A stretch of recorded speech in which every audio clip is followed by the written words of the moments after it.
மீண்டும் ஒரு விளையாட்டு செய்தியோடு உங்கள் அனைவரையும் சந்திப்பதில் பெருமகிழ்ச்சி. ஐபிஎல்லின் இறுதி கட்டத்தை எட்டியிருக்கிற நேரத்தில் நேற்றைய தினத்தில் இரண்டாவது தகுதியாளரை தெரிவு செய்யும் முகமாக இறுதிப் போட்டிக்கான முக்கியமான போட்டி நடைபெற்றிருந்தது என்று குறிப்பிடத்தக்கது. இந்த போட்டியிலே பஞ்சாப் கிங்ஸ் மற்றும் மும்பை இந்தியன்ஸ் ஆகிய இரு அணிகளின் போட்டி ஒரு எதிர்பார்ப்பு மிக்க ஒரு போட்டியாக நேற்றைய தினத்தில் அகமதாபாத் நரேந்திர மோடி மைதானத்தில் ஆரம்பமாயிருந்த இந்த போட்டியை பொறுத்தவரை நாளில் சூழ்ச்சி வெற்றி பெற்றிருந்த பஞ்சாப் கிங்ஸ் அணி முதலாவதாக தமது அணியை துடுப்படுத்த தீர்மானிக்காமல் களத்தடுப்பு தேர்வு செய்தது.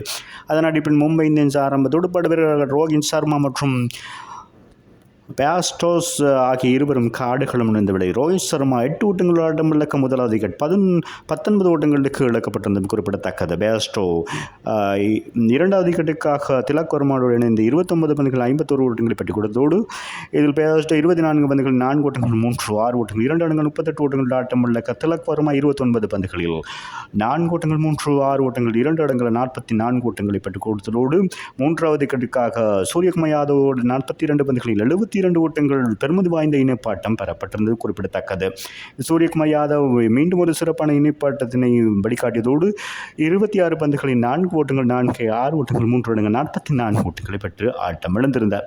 ஹார்திக் பாண்டியா அணியின் தலைவர் 15 ஓட்டங்கள் நாமந்தீர் இறுதி நேரத்தில் 18 பந்துகளில் அதிரடியாக 4 ஓட்டங்கள் 7 இடங்கள் 37 ஓட்டங்களை பெற்றுக் கொடுத்ததோடு பேஸ்டோ வெளிநாட்டு வீரராக சிறப்பாக செயற்பட்டு ஆட்டம் இழந்திருந்தார். அதன் பின்னதாக ரவி ராஜ்பவார் 4 பந்துகள் 8 ஓட்டங்கள் ஆட்டம் இழக்காத இருந்த வேளையில் சேட்னர் 0 ஆட்டம் இழக்காத வேளையில் நிர்ணயிக்கப்பட்ட 20 ஓவர்களில் 6 விக்கெட்டுகளை இழந்து 203 ஓட்டங்களை மாத்திரம் பெற்றுக் கொடுத்திருந்தார்கள். அசமத்துல்லா 2 விக்கெட்டுகள், ஜெமிஷன் மற்றும் ஸ்டைனஸ், விஜயகுமார் வைசாக் மற்றும் ஷஹல் தலா ஒவ்வொரு விக்கெட்டுகளையும் வீழ்த்தியிருந்தார்கள்.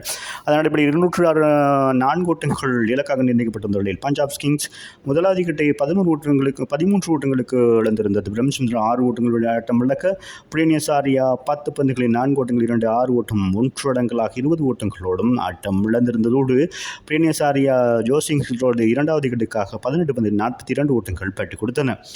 ஜோஸ் இங்கிலீஷ் 21 பந்துகளில் 4 ஓட்டங்கள் 5 6 ஓட்டங்கள் 2 இடங்களாக 38 ஓட்டங்கள் பெற்றுக் கொடுத்ததோடு நான்காவது விக்கெட்டுக்காக சுரேஷ் ஐயர் மற்றும் நேகல் வதேராவுக்கு இடையிலான சிறந்த இணைப்பாட்டம் இந்த போட்டியின் தன்மையை மாற்றிருந்தது. 47 பந்துகளில் 84 ஓட்டங்கள் பெற்றுக் கொடுத்தது குறிப்பிடத்தக்க. இதில் நேகல் வதேரா 29 பந்துகள் 4 ஓட்டங்கள் 4 6 ஓட்டங்கள் 2 இடங்கள் 48 ஓட்டங்கள் ஆட்டம் இழக்க சசாந்த் சிங் 2 ஓட்டங்கள் சுரேஷ் ஐயர் இறுதி வரை சிறப்பான ஒரு ஆட்டத்தை நிரூபித்து தன்னுடைய அணியின் சார்பிலே அணியின் தலைவர் என்ற பொறுப்பில் சிறப்பாக செயற்பட்டார். 41 பந்துகளில் 4 ஓட்டங்கள் 5 6 ஓட்டங்கள் 8 இடங்களாக 87 ஓட்டங்களை அதிரடியாக பெற்றுக் கொடுத்த அந்த ஆட்டம் இழக்காது அவரோடு மார்க்கஸ் ஸ்டாய்னஸ் 2 ஓட்டங்களோடு ஆட்டம் இழக்காத என்ற நிலையில் 19 பந்தோர்களே 5 விக்கெட்டுகள் மாத்திரம் இழந்து 107 ஓட்டங்களை பெற்றுக் கொடுத்த 5 விக்கெட்டுகள் வித்தியாசத்தில் வெற்றி பெற்று இந்த போட்டியில் வெற்றி பெற்றதன் காரணமாக இறுதிப் போட்டிக்கு தகுதி பெற்றிருக்கிறது ராயல் சேலஞ்சர்ஸ் பெங்களூர் அணியோடு என்பது குறிப்பிடத்தக்கது. ஆக பந்து வீச்சு பொறுத்தவரையில் மும்பை இந்தியன்ஸ் சார்பாக அஸ்வானி குமார் 2 விக்கெட்டுகள், ட்ரெண்ட் போல் 1